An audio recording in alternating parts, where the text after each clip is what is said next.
No le ocurre nada a su dispositivo. No intenta ajustar otro podcast. Ahora la transmisión está bajo nuestro control. Controlamos de cine y de ciencia. Podemos enseñarles 1000 maneras distintas de ver las películas. Tenemos el poder de cambiar sus emociones y sus pensamientos. Más aún, podemos hacer que les guste la ciencia más de lo que imaginan. Controlaremos todo lo que escuchen y haremos que disfruten.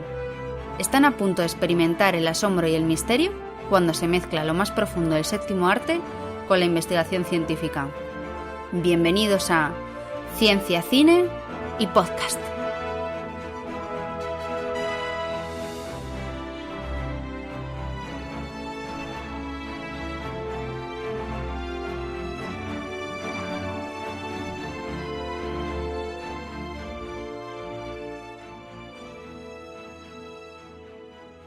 Bienvenidos al primer episodio de Ciencia, Cine y Podcast. Yo soy Andrés. Y yo soy Sandra. Hoy hablaremos del cine de terror y cómo juega con nuestras mentes. Para ello, hablaremos con un invitado muy especial, Daniel Gómez Domínguez, que nos introducirá el cine del miedo y del suspense desde el punto de vista de la neurociencia. Os recordamos que formamos parte de la red de podcast Podcastidae y que podéis seguirnos y poner vuestros comentarios con @cienciacine en Twitter o visitar nuestra página web cienciacine.com.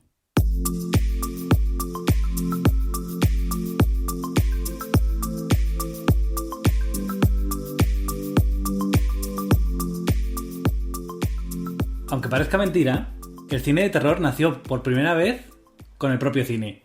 Los hermanos Lumière rodaron en 1896 la película La llegada del tren, que únicamente mostraba eso, la llegada de un tren.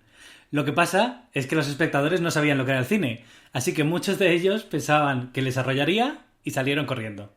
Pero el miedo ha tomado todas las formas posibles en el cine. Al principio se usaron los clásicos más conocidos como Nosferatu, Drácula, La momia, El hombre lobo o incluso Frankenstein. Gran parte del cine más rodado de terror está asociado a los trastornos mentales, con películas como Psicosis, El resplandor, La matanza de Texas, Seven o El silencio de los corderos. El ecoterror también ha sido uno de los recursos más explotados. Los pájaros, tiburón, piraña, incluso el propio King Kong. Y cómo no, la ciencia ficción también se ha dejado muchos ejemplos. Alien, La mosca, Cube, La cosa y tantas otras. Y si tuviéramos que hablar de cine español, también podríamos sacar muchos ejemplos. El día de la bestia, Tesis, Los otros, El laberinto del fauno, El orfanato o Malasaña 32, que es uno de los últimos de este género. ¿Qué se esconde detrás de este género que lo hace tan especial? ¿Por qué nos gusta ver cine de terror? ¿O por qué no podemos soportarlo? ¿Cómo lo hacen para jugar con nuestros sentimientos tan fácilmente? Para resolver estas preguntas, hemos traído hoy a Daniel Gómez Domínguez. Podréis encontrarle como Amloí en las redes sociales. Daniel es bioquímico especialista en neurociencia, redactor de ciencia en La Razón Digital y youtuber con su canal de neuromagia Amloí. Además, es autor de varios libros como Estructura y funciones del cerebro. Comenzamos después de esta curiosidad.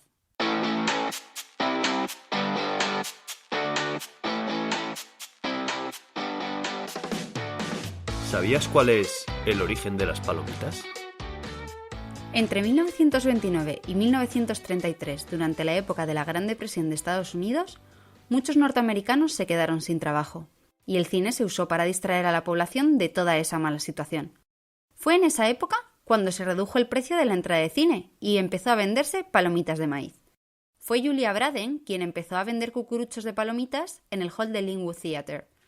Vender palomitas tenía grandes ventajas comerciales: ser un producto barato, fácil de hacer y daba extraordinario margen de beneficio, nada más y nada menos que un 2500%. Y de todas maneras, ¿quién se puede resistir a tomar unas palomitas viendo su película favorita?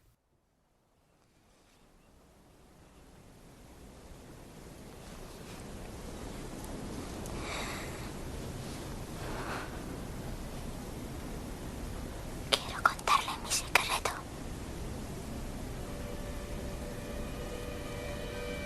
Vale.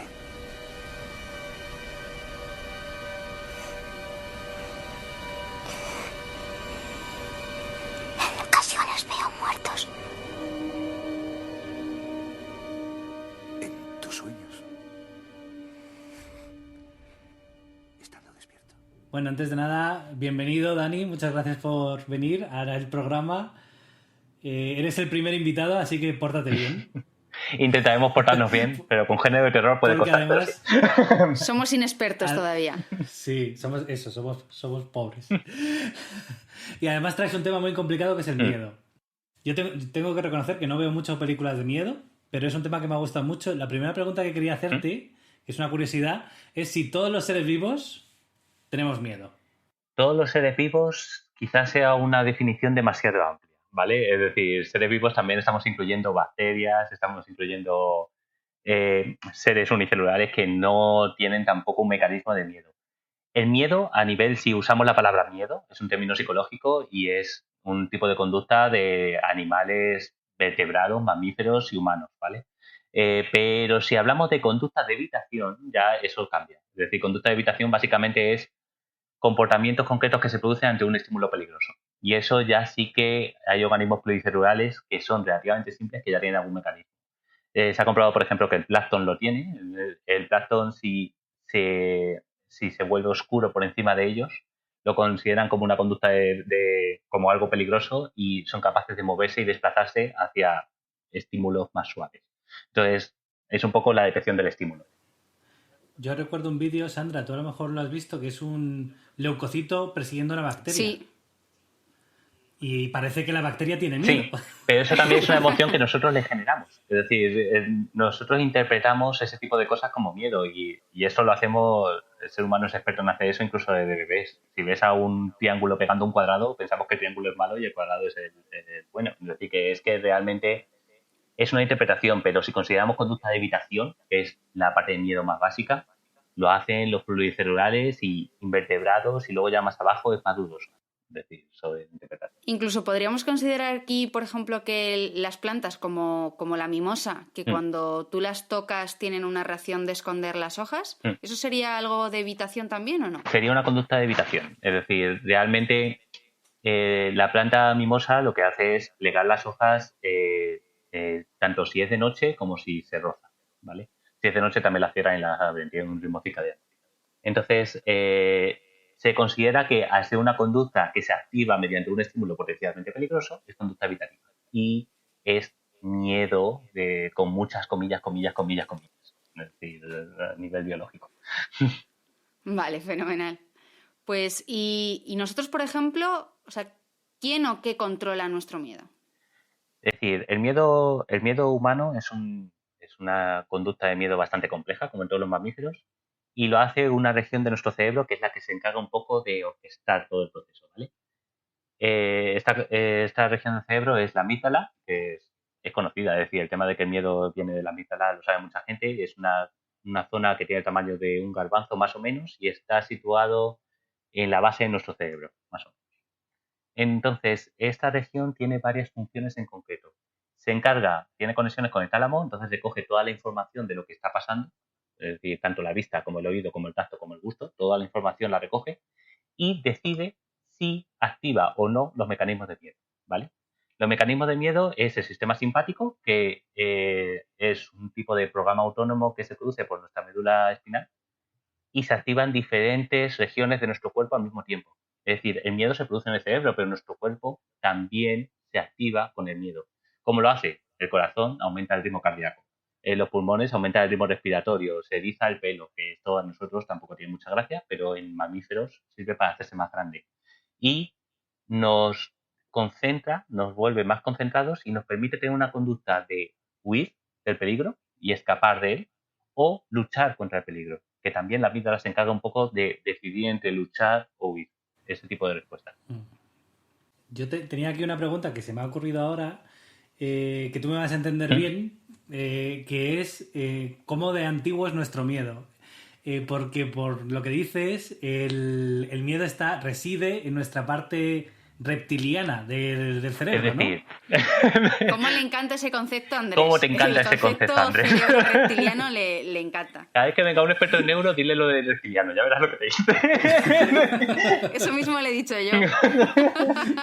A ver, lo de la amígdala forma... Me refiero al sentido de que es primitivo. Sí. Que está con nosotros desde el principio. Sí, la amígdala viene de la parte del sistema límbico, ¿vale? Que es la base de nuestro cerebro, es una parte un poco más primitiva a nivel evolutivo. Es decir, es una parte que se ha conservado más, aunque ha habido cambios. Es decir, hay animales con la amígdala más grande, más pequeña, pero más o menos el sistema límbico, que es el que se encarga de las emociones y incluye la amígdala, está más o menos estable en todos los animales con un sistema nervioso superior.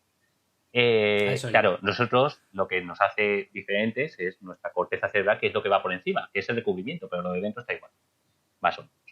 Entonces, Pero, dicho de otra manera, no hay miedos racionales. sí, puede haber miedos racionales, porque la amígdala se puede activar también mediante la corteza cerebral. Es decir, podemos activarla mediante nuestro raciocinio. Una cosa es que tengamos amígdala y tengamos sistema límbico. Otra cosa es que ese sistema límbico se puede activar por cosas diferentes porque hay más cosas del cerebro. De todas maneras, el concepto de cerebro reptiliano fue una simplificación que se hizo para hablar sobre el cerebro reptiliano, que era como un cerebro más primitivo y que luego se ponía la capa encima. Se ha sobresimplificado esa idea. Es decir, los reptiles también tienen corteza. También tienen una corteza que es más simple, más fina, pero también tienen su propia corteza para poder hacer cierta toma de decisiones más básicas. Entonces, es un término que se ha sobresimplificado a tal punto que se piensa que los reptiles solo tienen sistema límbico y tampoco es eso. Entonces, en ese sentido, por eso te digo que cada persona que le digas de neuro lo de cerebro reptiliano siempre te pondrá la misma cara de modo. De hecho, me ha dicho, Vale, quiero vale. preguntarle esto, y lo primero que he pensado es no. Y lo agradezco, es decir, eso hay que repetirlo cada día. Se ha quedado como incrustado en la población por algún motivo y hay que recordarlo cada día. Entonces, este miedo que forma parte de nuestro sistema de supervivencia y casi todos tenemos como miedos comunes.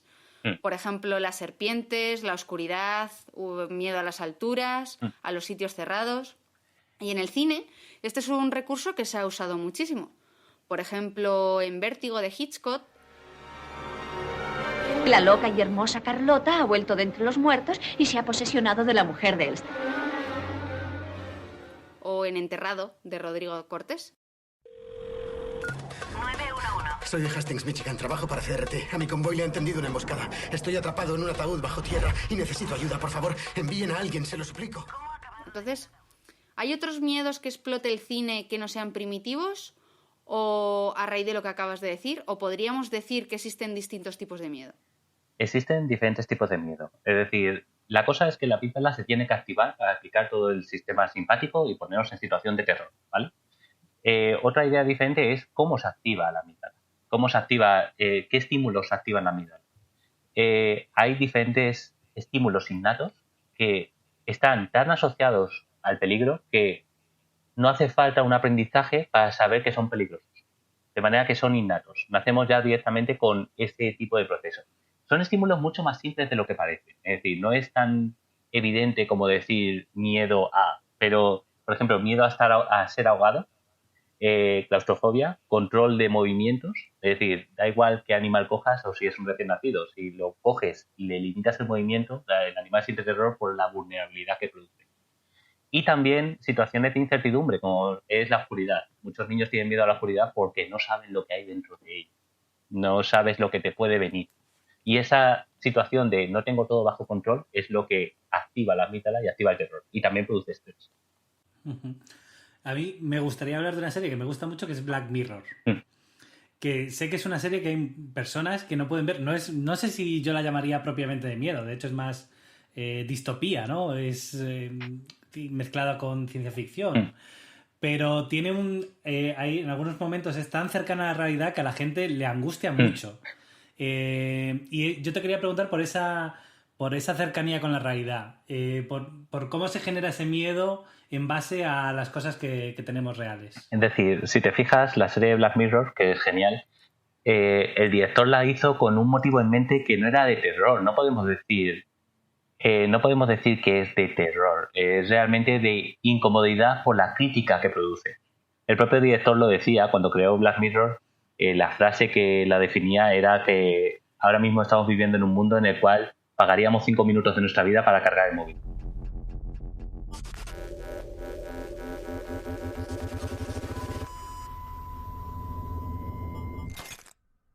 Y es un tipo de idea que realmente lo que asusta es el hecho de que es verdad. Es decir, y produce cierta crítica personal y autocrítica que no nos suele gustar hacer. porque nos sentimos identificados por lo que vemos y tenemos que hacer cierta autocrítica, tenemos que hacer cierta culpabilidad de, es verdad, estamos llegando a este punto. Eso es lo que produce esta incomodidad. No es tanto terror, porque al fin y al cabo, en los capítulos de Black Mirror, si te fijas, no pasa, no te asustas. Es decir, te asustas porque ves el mundo que viene y no es un mundo que te gusta, pero no te asustas a nivel de me va a pasar algo o al protagonista está a punto de morir o cosas de ese estilo, sino el hecho de vamos a vivir en una sociedad que no me gusta y al imaginarte en ella produce esa sensación. Pero no es tanto terror puramente dicho. Por eso está en un género propio que Black Mirror nunca se ha asignado un género porque encima como cada capítulo es diferente, entonces es un género de crítica social, realmente. ¿Y con qué recursos entonces juegan los directores para causarnos terror? Pues, es decir, a mí el cine de miedo me gusta mucho a nivel neuro porque al final lo que ha pasado con él es que ha tenido que evolucionar un poco a base de prueba-error. Han tenido que ir buscando qué era lo que daba miedo a la población y si conseguían una película que daba miedo, funcionaba. Si conseguían una película que no daba miedo, se prescindía. De manera que al final hay varios recursos que se acaban repitiendo y acaban aprovechando unos directores y otros y van pasándose como los recursos que mejor funcionan. Y lo más divertido es que la población, sus miedos pueden cambiar con el tiempo, de manera que también cambia la manera de hacer películas de miedo. Entonces, actualmente, si queremos cosas que funcionen siempre en cualquier tipo de película de miedo y vaya, podemos separar dos tipos de peli de miedo. Las pelis de miedo que son viscerales, que se basan en un protagonista que sufre daño físico, porque el daño físico, al fin y al cabo, es uno de los miedos innatos de nuestra vida. Ponnos un ejemplo. Por ejemplo, cualquier película de slasher, que son las que son de un asesino en serie que mata, por ejemplo, La Matanza de Texas o Scream, El Resplandor. o El Resplandor. Por eso son películas que se basan en una persona que es un asesino, normalmente muy poderoso, que se carga al protagonista y a un grupo de amigos del protagonista. Realmente pones a un grupo de amigos porque lo ideal es que si estás generando miedo mediante el daño, a una persona suelta la puedes cargar una vez. Es decir, necesitas varios protagonistas, es decir, realmente esa es lógica. Y el ver a una persona sufriendo una agresión física es un miedo innato de nuestra amígdala, más que nada porque está diseñado de tal manera en el cual si veo a una persona que está sufriendo daño puede que el siguiente sea yo. Por tanto, la circunstancia es peligrosa y por tanto activa mi miedo. De hecho, hay géneros de terror dentro de poblaciones, como por ejemplo en Corea, en los que se usa mucho este tipo de terror, que es un miedo muy, muy visual, en el que hay mucha sangre, sí, hay muchas muertes. El Battle Royale, por ejemplo, sería un sí, ejemplo que bueno no temen censurarlo. Es decir, lo ponen sin más las escenas tal y como son y ponen las muertes tal y como son. Es un poco buscar la sangre por la sangre. Es un tipo de cine de terror que hay gente que le gusta más por él. La vida es un juego. Este país ya no sirve para nada. Así que la lección de hoy es que os matéis unos a otros. Battle Royale. Pero luego hay otro tipo de cine de terror, que es el cine de terror más psicológico. Y ese entra dentro de otra categoría. Más que nada porque es un cine que te sientes incómodo y te puede hacer saltar de la pantalla. Cuando hay un susto, cuando hay una escena en la que no aparece nada y de repente aparece algo de repente, eso asusta, pero no estás viendo realmente ninguna agresión física en ningún momento. Ahí está jugando con la incertidumbre, con el momento en el que no sé cuándo me va a asustar. Últimamente están dando muchas películas de este estilo, es decir, que no usan la sangre, sino que usan la psicología. Porque es más difícil, pero si lo haces bien, hay mayor parte de la población que puede disfrutarla. La sangre puede ser demasiado para nuestra mente. Para mí, por ejemplo, es demasiado. Ese tipo de cine no me gusta. Pero es una manera burda de hacerlo. Sí, pero las de cine más inquietante, como más de tensión, a mí, por ejemplo, me inquietan y me dan más cosa. Por eso se suele utilizar... Uy, sí. Sí, no, que digo que de hecho es extraño porque no tiene ningún sentido. Tú estás en tu sofá viendo una película de miedo y sabes que no te va a pasar nada porque estás en tu sofá. O no debería de pasarte nada, a no ser que la peli de terror de repente se convierta en una realidad. Pero sin embargo, pues tienes miedo y eso es un poco por lo que tú estás diciendo de la empatía, ¿no? Sí, es decir, hace falta que el protagonista se asemeje a ti en cierto sentido. Si os fijáis en todas las películas de miedo siempre tiene una estructura. Una primera parte de introducción en la cual se presenta al protagonista y se le pone como una persona que es parecida al tipo de público que quiere la película de miedo. Es decir, si buscas una película de miedo para adolescentes, pones un adolescente de protagonista. Si quieres una película de miedo para adultos, pones un adulto de protagonista. No hay películas que tengan un protagonista que no sea de esta categoría. No hay ninguna película en la que el protagonista sea un animal, un alienígena, un ser antropomorfo. Es decir, realmente hace falta que el protagonista sea similar a ti. Y también hace falta presentar al contraprotagonista, al peligro. Y eso se hace, ahí sí que puede ser de manera gradual, y a veces, en caso de un asesino en serie, siempre es la típica escena inicial en la cual matan a alguien al comienzo. Que es, matan a un grupo de gente completamente aleatoria, pero te está diciendo, esta persona es mala, esta persona es mala, esta persona te tiene que dar miedo. Y pueden jugar con esa idea.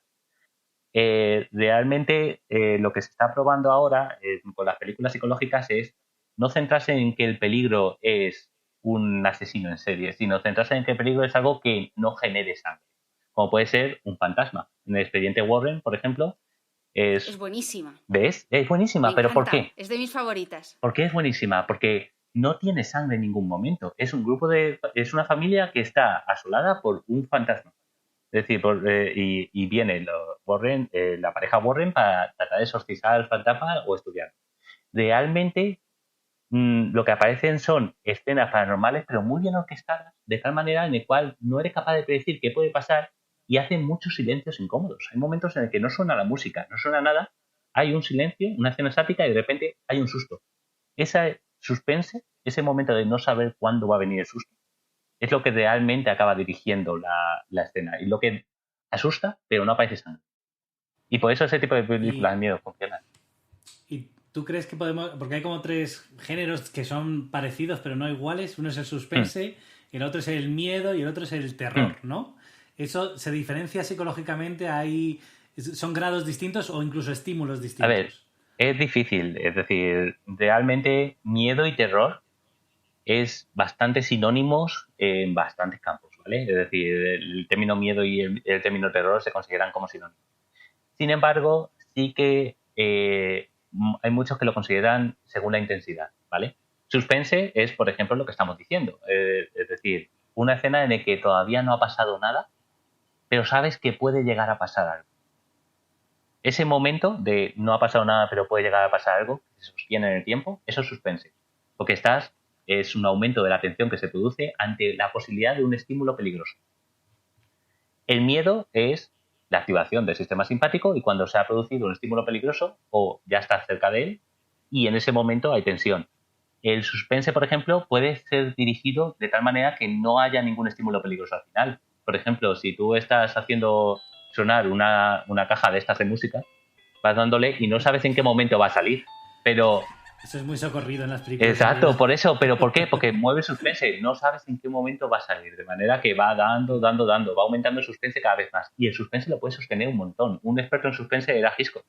Hitchcock tiene toda una teoría del suspense que incluso han usado los magos. Y es que la idea esa de... Hitchcock siempre decía de que la manera ideal de poner una bomba no era el modo de viene una persona con una bomba, entra alguien en la habitación, ve la bomba, explota y ya está. Sino que era poner la bomba debajo de la mesa, que el espectador lo supiera, pero nadie más. De manera que lo que está el espectador todo el rato es viendo la bomba, sabiendo que va a explotar y viendo a toda la gente en el escenario en modo de, oh Dios mío, Dios mío, Dios mío. Esa película es La Soga. Sí.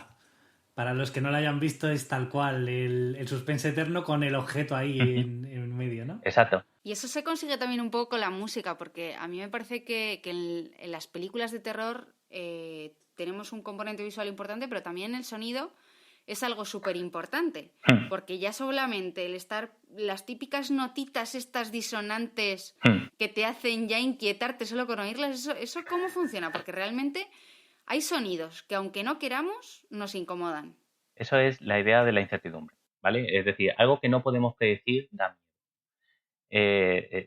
Sí, porque da miedo, me refiero, realmente es la misma sensación que tiene la gente cuando no sabe si va a ser despedido de un trabajo. Es decir, es miedo, al fin y al cabo, lo que sientes, porque no sabes predecir ni tienes el control de todas las condiciones. Esto pasa de manera muy sutil con la música, pero pasa. Es decir, la música, hay música que podemos predecir bastante bien y podemos llevar el ritmo, y hay música que tiene notas muy disonantes, tiene notas que no estamos acostumbrados a oír, suenan en un ritmo que va muy asincopado. Por ejemplo, hay varios autores que les gusta mucho jugar con la música. una manera muy simple de jugar con la música es simplemente en el momento del susto te ponen... ¿Por qué? Porque no te esperas un aumento del volumen. Los volúmenes altos, a fin de cabo, es un estímulo que puede ser considerado peligroso, porque cuando suena algo fuerte es porque te puede matar. Entonces, realmente, el poner música alta, de repente, es una manera de decir, aquí debes asustarte. Y viene el susto en el momento ese. Otra situación es cuando la música es inquietante por sí sola. Uno de los que suelen hacer esto mucho es la película de Midsommar. Por ejemplo, Midsommar o Hereditary es de un director que le gusta mucho jugar con la música de fondo y juega con celos y juega con melodías atonales, de manera que no es capaz de decir bien cómo va a seguir la melodía, y eso es muy bonito porque suena de tal manera que te resulta raro, te resulta incómodo porque no eres capaz de seguir la música, y al no ser capaz de seguir la música te va entrando cierta tensión de no tengo nada a lo que agarrarme.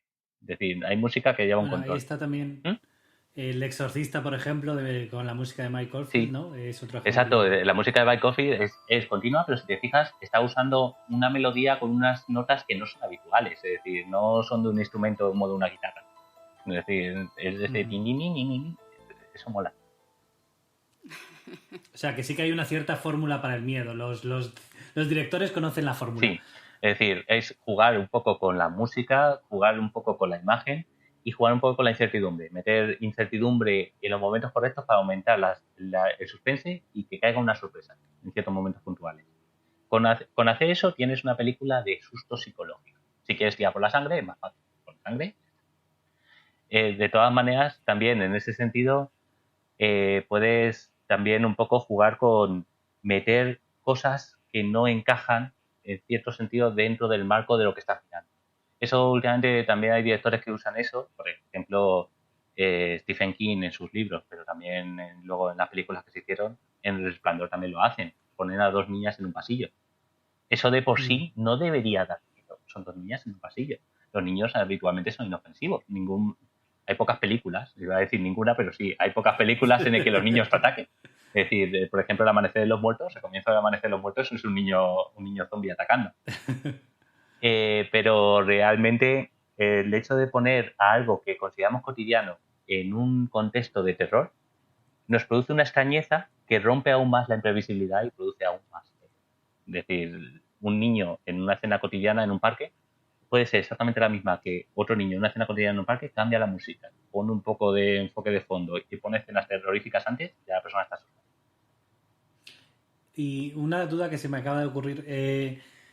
Yo sé que hay gente que disfruta con las películas de terror, pero no sé si, por ejemplo, Sandra disfruta con las películas de terror. Dani también. Pero no sé si hay gente que disfruta, por ejemplo, el cine gore, pero no es capaz de aguantar un cine de suspense. Eso es divertido e interesante, porque yo también he sido de esa categoría de los que les gusta la peli de miedo y nunca he tenido mucha gente con la que ver una peli de miedo, ¿vale? Es decir, he tenido que ver yo solo con todas las consecuencias.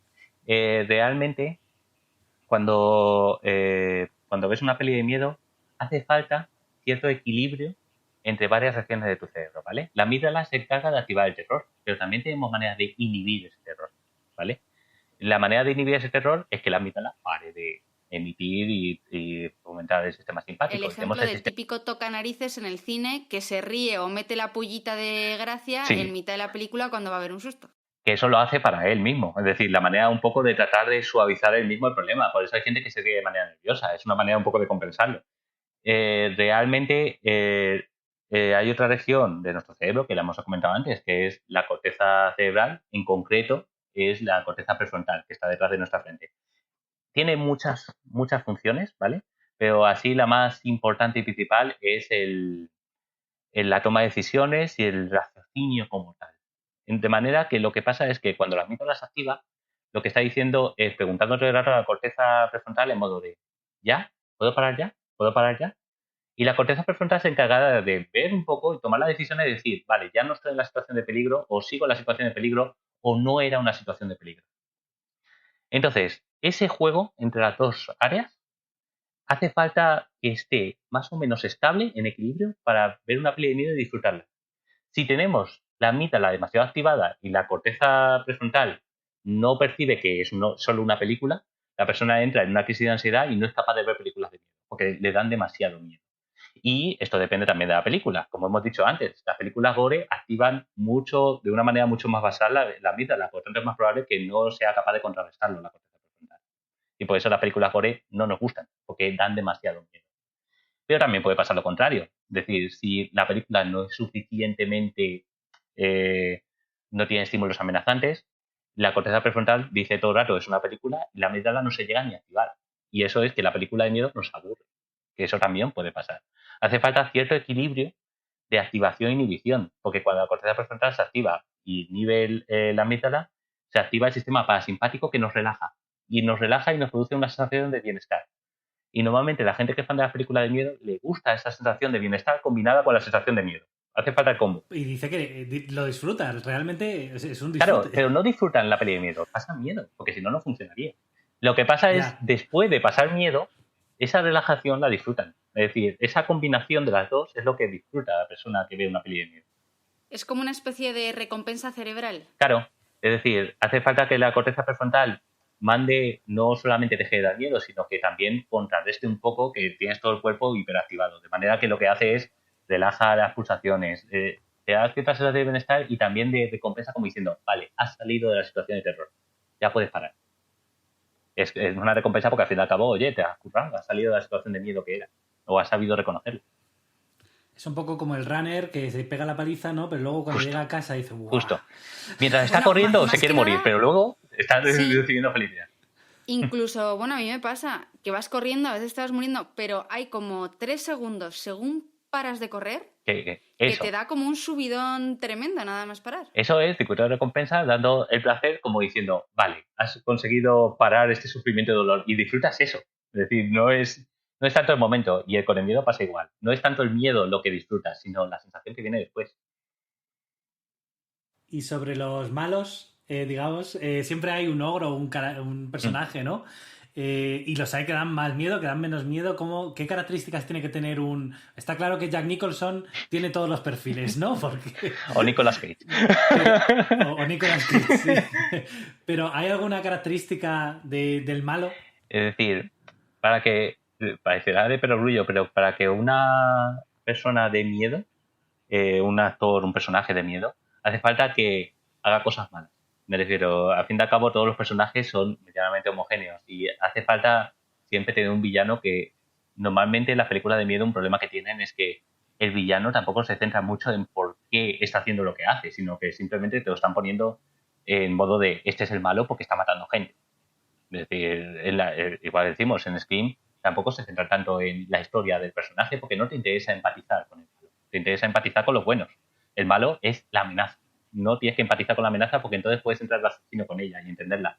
Hay películas que hacen eso. Por ejemplo, Frankenstein, la novela y las películas, Frankenstein es un malo que no es un malo. Es decir, realmente da miedo porque es un ser enorme tal y ponen siempre a la gente atacándole, pero si te fijas la película está centrada en él. De manera que la circunstancia que da es que parece mala la marabunta de personas que van a por él. Entonces, en una película de miedo hace falta que el foco no esté centrado en el malo y que el malo haga cosas malas.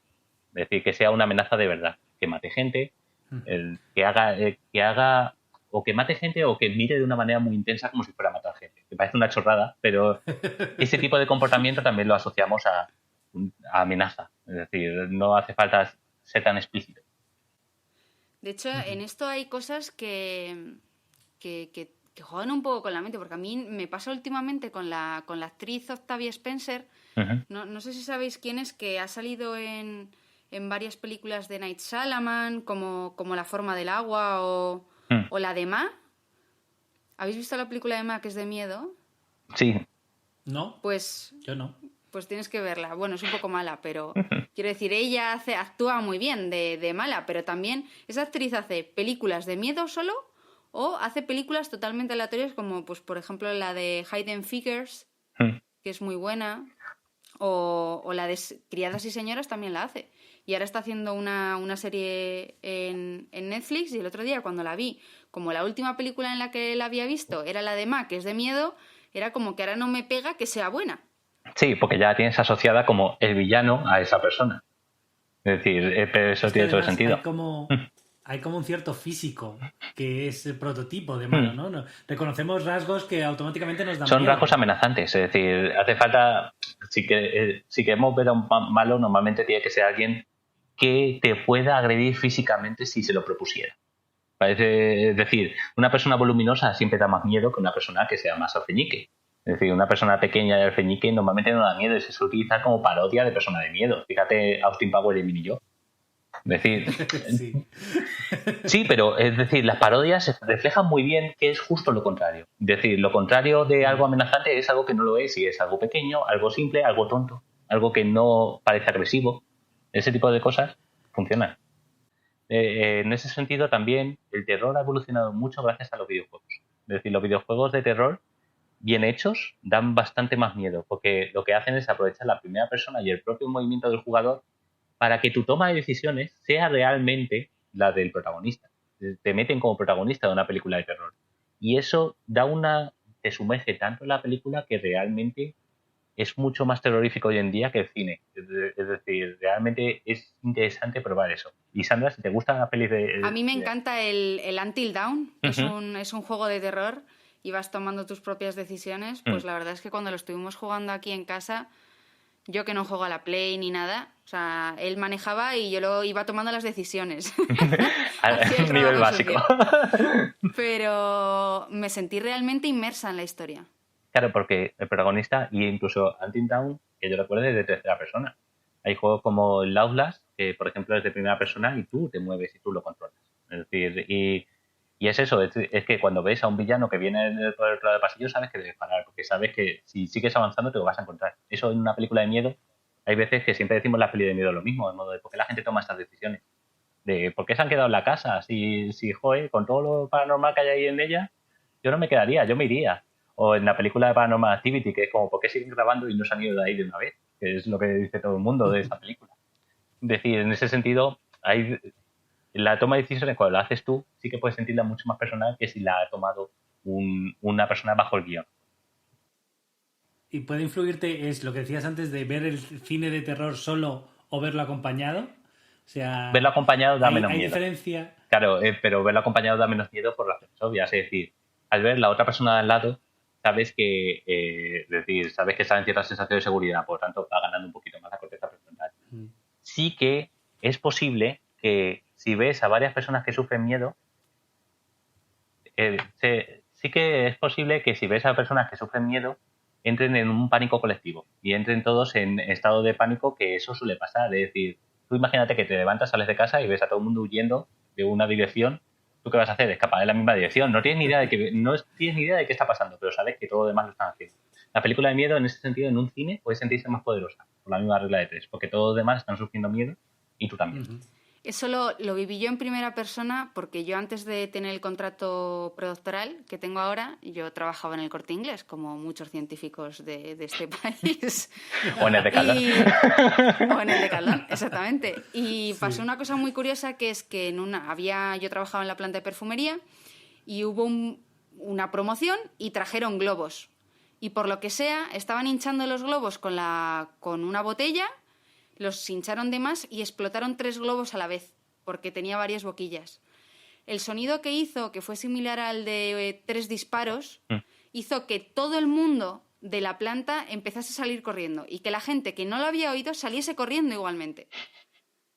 O sea, fue realmente impresionante de ver. Bueno, yo incluso, yo me agaché. Pero ves, yo oí todas mis es un compañeras. estímulo de sonido fuerte y si la gente se empieza a asustar, empieza a retroalimentarse entre ellas y va cada vez escapando más rápido. Es decir, eso en los simulacros de incendios se intenta un poco que la persona tenga cierto control de movimiento y se considera siempre lo de andar lento, andar de manera controlada para evitar que todo el mundo se acelere. Muy bien, pues Dani, muchas gracias. No te vayas todavía porque tenemos algunas preguntas para ti que van a ser para luego todos los oyentes y a modo de juego que puedan comprenderte mejor. Vale. Pero muchas gracias Muchas por venir. Nos lo hemos pasado genial. Y te esperamos. Igualmente, ha estado divertido.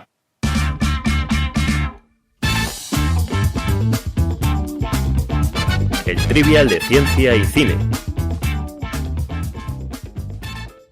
Bueno, Dani, ahora te vamos a hacer unas preguntas que queremos que todos los ponentes nos respondan para sugerirnos, para darnos recomendaciones y para conocerte mejor. ¿Tu película favorita? ¿Cuál era tu película favorita de pequeño? De pequeño, a ver, realmente, si consideramos muy pequeño, de modo lo que dice mi madre, es el libro de la selva.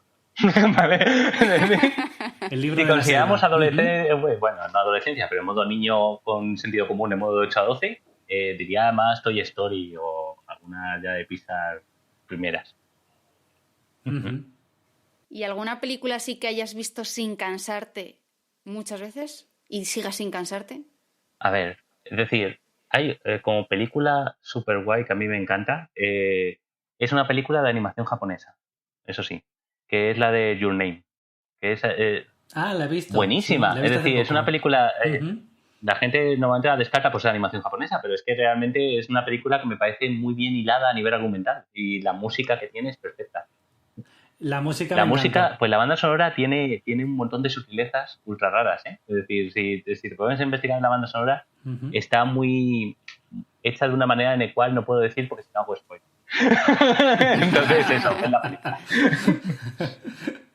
Muy bien. Y luego recomiéndanos una peli o una serie que hayas visto hace poco que te haya gustado mucho. Es decir, hace poco vi la película esta de Follow, que no la había visto, había oído hablar de ella y últimamente, es decir, con la cuarentena estoy encerrado, entonces estoy viendo diferentes tipos de series y películas variadas. Como serie sí que es una serie para pasarlo bien, de modo que sea justo lo contrario. A mí me gustó mucho The Good Place, que la tiene en Netflix. Ujú. The Good Place, es decir, es comedia, parece comedia muy tonta. Hay que acabar la primera temporada. Cuando acaba la primera temporada, da uno de los saltos argumentales más raros que he visto en mi vida y más sorprendentes y bien montados. No, en serio, es decir, no te lo esperas, es decir, está perfecto. Luego hay unas temporadas en medio que son un poquillo más flojas y luego el último capítulo es brutal, de llorar fino. Pues nada, para acabar nos gustaría hacer un juego que hacemos con todos los ponentes y es que o nos presentes o nos tararees o nos digas a nosotros alguna película que te guste para que puedan adivinarlo en las redes. Vale. Sí, es decir, tengo frase preparada. ¿Sí? Sí. Vale, venga. Adelante. Pues adelante.